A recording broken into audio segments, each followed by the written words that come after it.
Bismillahirrahmanirrahim. Assalamu alaikum. This is Musarrat and you are welcome to 5 W's of English literature. Today's video is about 18th century English literature and I will discuss 18th century English literature under these headings. Number 1. The prominent figures of 18th century English literature. Number 2. Major works of 18th century English literature. Number 3. The periods of 18th century English literature. Number 4. The terms used for 18th century English literature. Number 5. The characteristics of 18th century English literature. Before starting today's video, I want to remind you that if you are new on my channel, then please subscribe my channel, like my video, give your comment and share my video.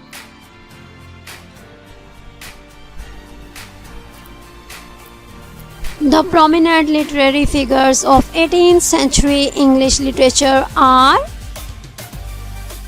Alexander Pope, John Dryden, Jonathan Swift, Joseph Addison, Dr. Johnson, Jane Austen, Daniel Defoe, and Henry Fielding. Major works of 18th century English literature are Robinson Crusoe by Daniel Defoe, published in 1719. The Rape of the Lock by Alexander Pope, published in 1717. The Dunciad by Alexander Pope, published in 1728. Gulliver's Travels by Jonathan Swift, published in 1726 and 1735. Joseph Andrews by Henry Fielding, published in 1742. Clarissa by Samuel Richardson, published in 1747 and 48. Tom Jones by Henry Fielding, published in 1749. Candide by Voltaire, published in 1759. The periods of 18th century English literature. The 18th century English literature is divided into 3 distinct periods. Number 1. The Age of Dryden, starting from 1660 to 1700. John Dryden was the prominent literary figure of this age, and this age is famous as Restoration Age. Number 2. The Age of Pope, starting from 1700 to 1744, and Alexander Pope is the famous literary figure of this age. This age is famous as the Augustan Age. Number 3. The Age of Dr. Johnson, starting from 1744 to 1784. Dr. Johnson was the prominent literary figure of this age, and this age is famous as the Age of Reason.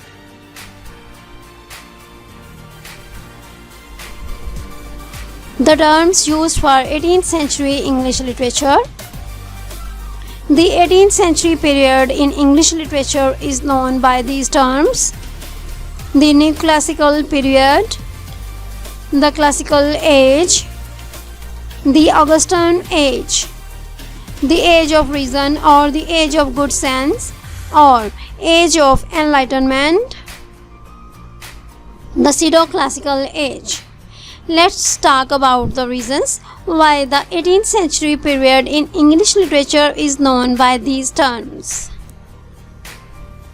The Neoclassical period. The word neoclassicism has been derived from Greek neos, means new and Latin classicus of the highest rank, and it means relating to ancient Greek or Latin principles of the forms of art. The new classicism was a movement against the too much use of individualism and imagination in literature, as well as the violation of classical rules and regulations in literature.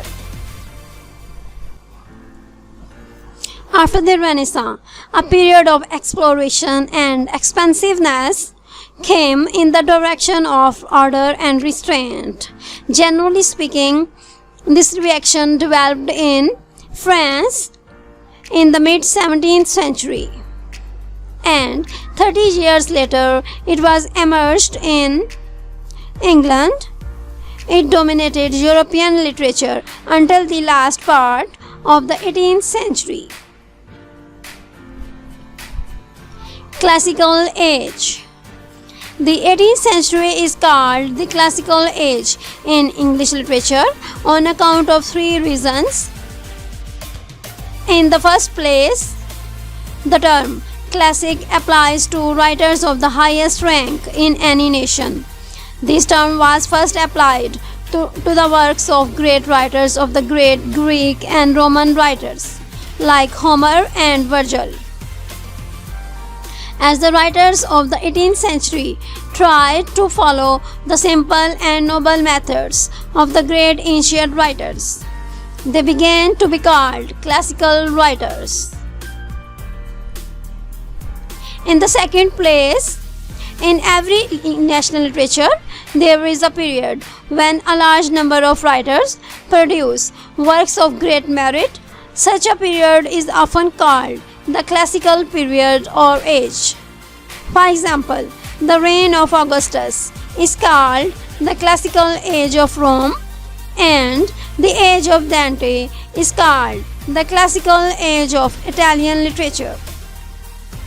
As during the 18th century in England, there was an abundance of literary production. The critics named it the classical age in English literature.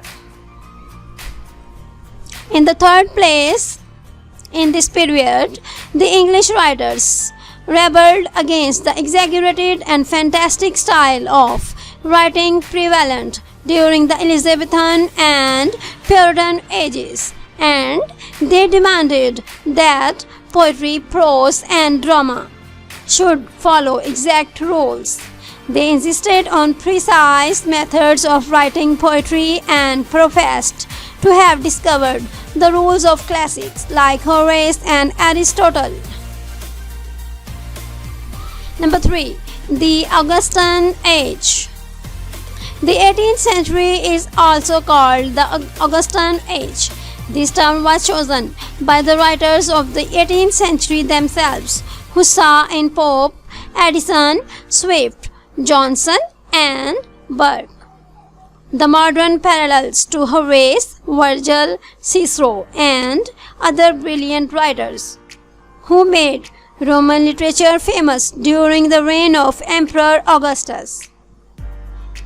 But to term the 18th century as the Augustan Age is not justified, because the writers of this period could not compare favorable with those of the Augustan Age in Latin literature.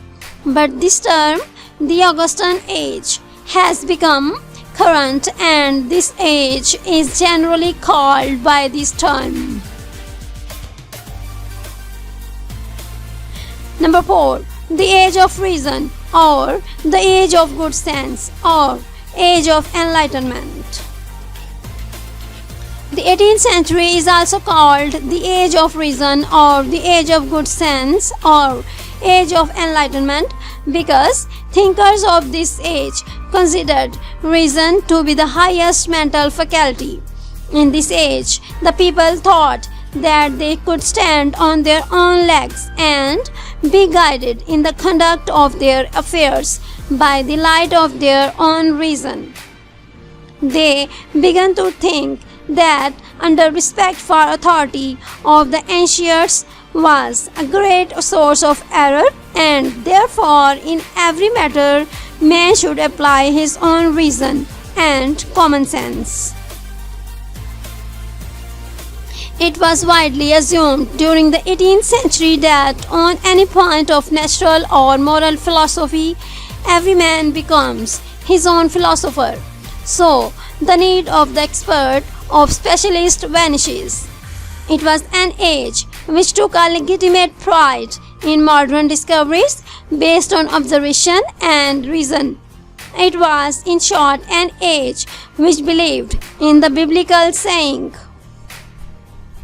God saw everything that he made, and it was very good. The pseudo-classical age. The 18th century literature is called the pseudo-classical age because the writers of the 18th century followed the classicism in a narrow sense to imply fine polish and external elegance. But as the 18th century writers followed the ancient classical writers only in their external performance and lacked their sublimity and grandeur, their classicism is called pseudo-classicism, that is, a false or sham classicism. The characteristics of 18th century English literature. The age of prose. Number 2. The age of literary controversies. Number 3. Political upheavals. Number 4. Realism and precision.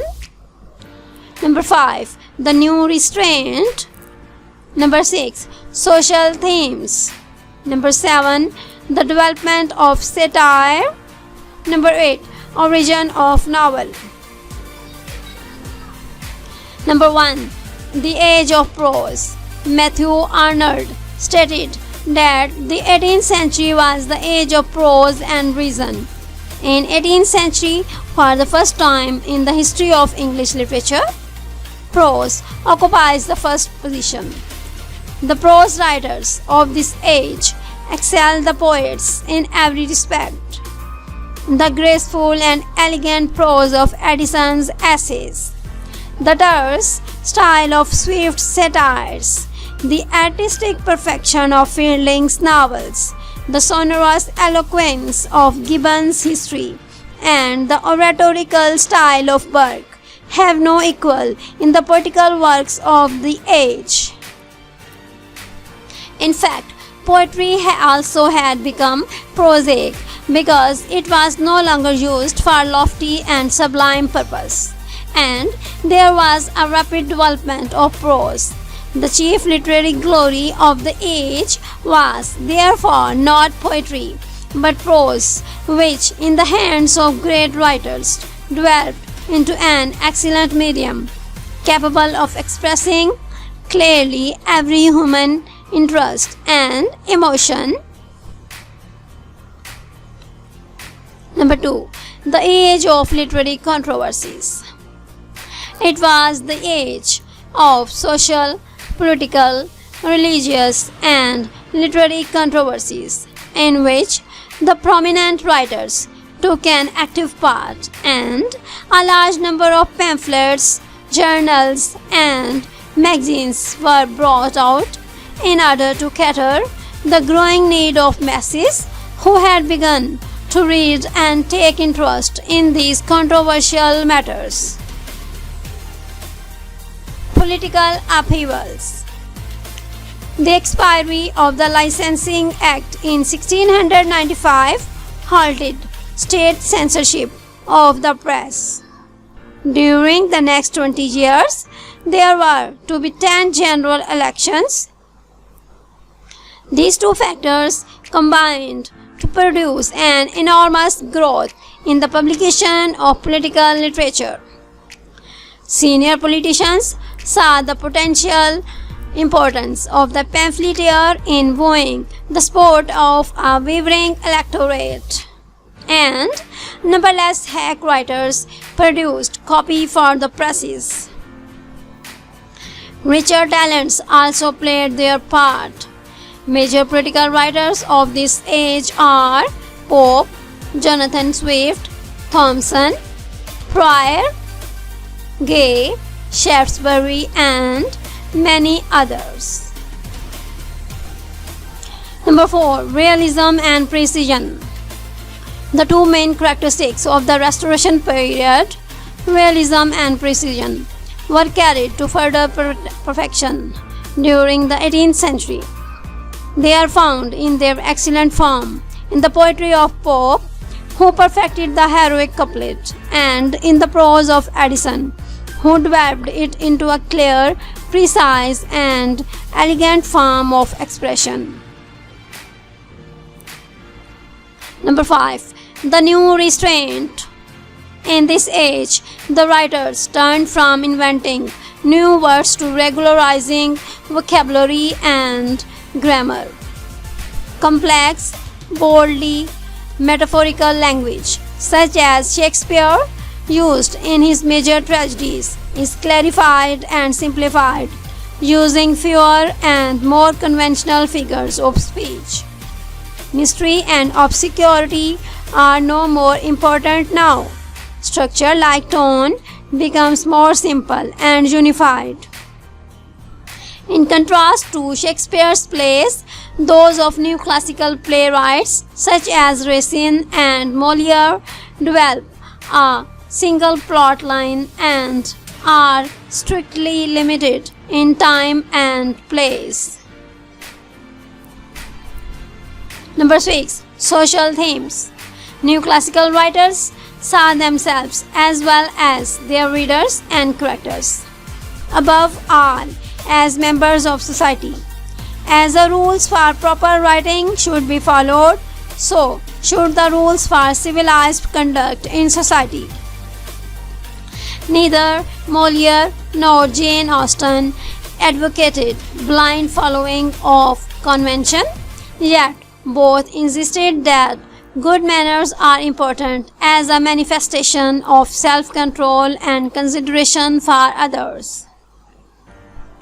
Number 7. The development of satire. Another important characteristic of this age was the development of satire as a form of literature, which resulted from the unfortunate union of politics with literature. The Whigs and the Tories, the members of two important parties which were constantly contending to control the government of the country, used and rewarded the writers for satirizing their enemies and undermining their reputation.